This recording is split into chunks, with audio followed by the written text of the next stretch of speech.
Hare Krishna, welcome to my channel. সামনেই জন্মাষ্টমী, সেই জন্য আজ আমি একদম নরম পাকা তালের তুলতুলে মালপোয়া বানিয়ে দেখাবো। তো চলুন, আপনারা যদি বানাতে চান দেখে নিন। এর জন্য দুটো তাল নিয়েছি, এটাকে এখন আমি তালের মাড়িটা বের করে নেব।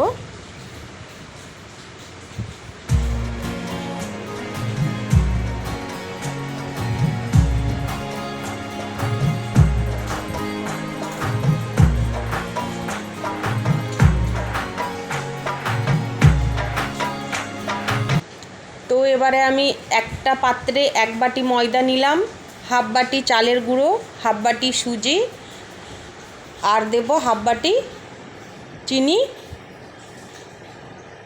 আর একটু অল্প পানমৌরি দিলাম, অল্প লবণ।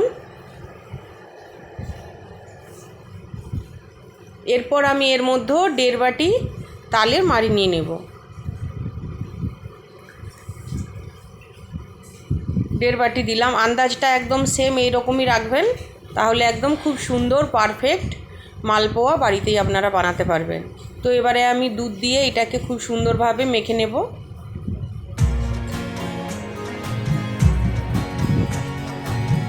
ব্যাটারটা ঠিক খুব শক্তও হবে না, আবার খুব পাতলাও হবে না।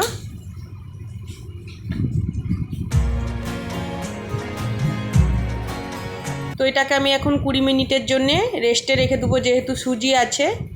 তো এদিকে আমি একটা চিনির সিরা বানিয়ে নেব। 1 বাটি চিনি দিলাম, 2 বাটি জল দেব। এদিকে একটি পাত্রে তেল রেখে দিয়েছি। তো সিরাটা খুব ঘন করব না। 20 মিনিট পর আমি ব্যাটারটার মধ্যে আর কিছু নারকেল গুঁড়ো অ্যাড করলাম। তো সুজি থাকার জন্য একটু শক্ত লাগছিল আমার মনে হলো, সেই জন্য আর একটু দুধ দিয়ে ওটাকে ঠিক করে নিলাম। তো দেখুন, ব্যাটারটা আমার ঠিক এই রকম। তো এখন আমি একে একে তেলে ভেজে নেব।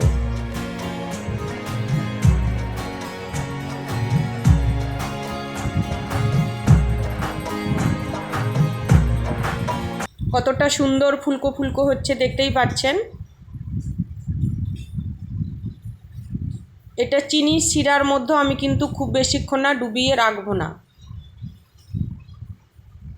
একবার কড়া থেকে নামিয়ে পরের বারের পর্যন্ত আবার যখন নামাবো তখন আমি তুলে নেব।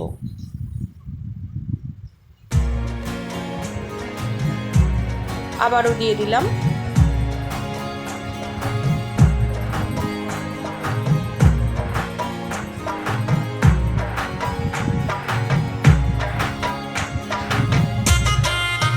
কতটা সুন্দরভাবে ফুলছে দেখতেই পাচ্ছেন।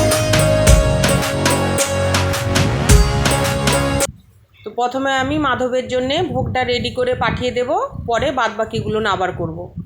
একটু গার্নিশ করে নিচ্ছি কাজু বাদাম দিয়ে। এটা আপনারা চাইলে করতে পারেন বা নাও পারেন।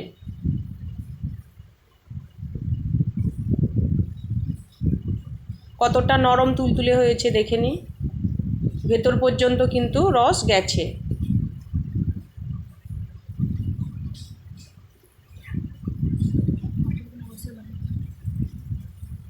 সামনেই জন্মাষ্টমী, বন্ধুরা অবশ্যই বলবো এটা বাড়িতে বানিয়ে ট্রাই করুন।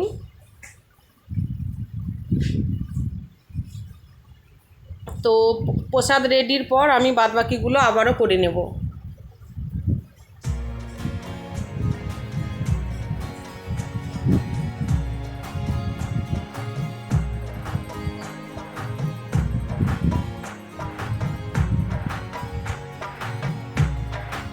চিনির রস এই দিকে শেষ হয়ে গেছে।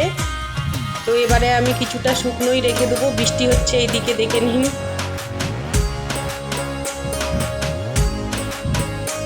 খুব ভীষণ বৃষ্টি এলো, জোর একদম।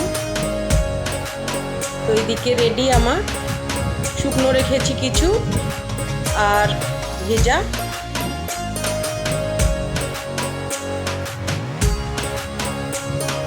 একদম মুখে দিলেই মিলিয়ে যাবে, খুব সুন্দর। ভিডিওটি ভালো লেগে থাকলে লাইক, শেয়ার অ্যান্ড সাবস্ক্রাইব করে দেবেন। ফিরে আসছি নেক্সট ভিডিও নিয়ে।